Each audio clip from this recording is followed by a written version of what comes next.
Thank you, Madam Chair. Thank you, Secretary Austin, General McKenzie, and General Milley for being here today. It's a very important hearing that we're having here. I appreciate the committee's urgency in making this happen.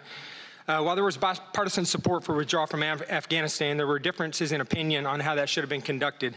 Something we should all be able to agree on is that the withdrawal should have been conditions-based and there should not have been any political motivation involved in this decision, which I don't think was the actual case. But, General Milley, I'd like to ask you, how often were you in contact with your Chinese counterpart discussing our evacuation efforts in Afghanistan? Zero. Okay. And I agree with you, conditions-based. General Milley, on August 18th, you were quoted as saying, the time frame of a rapid collapse was widely estimated and ranged from weeks to months, and even years following our departure. There was nothing that I or anyone else saw that indicated a collapse of this Army and this government in 11 days. Between the 18th and the 21st of June, in just 4 days, 21 districts in 9 provinces fell to the Taliban, and the Afghan security forces quickly surrendered and abandoned their post.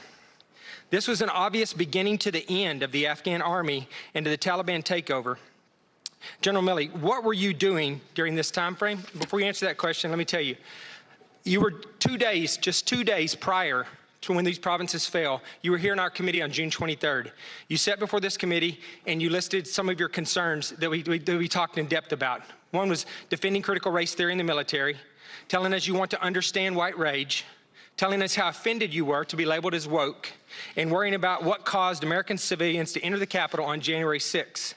I submit to you that perhaps we would not have had 13 service members and hundreds of Afghans killed, 18 service members wounded, and countless U.S. citizens abandoned and left as Taliban hostages if you had been more focused on your duty to this country instead of defending and pandering to the Biden administration's woke social experiment with the United States military, doing book interviews, and colluding with Chinese military officials.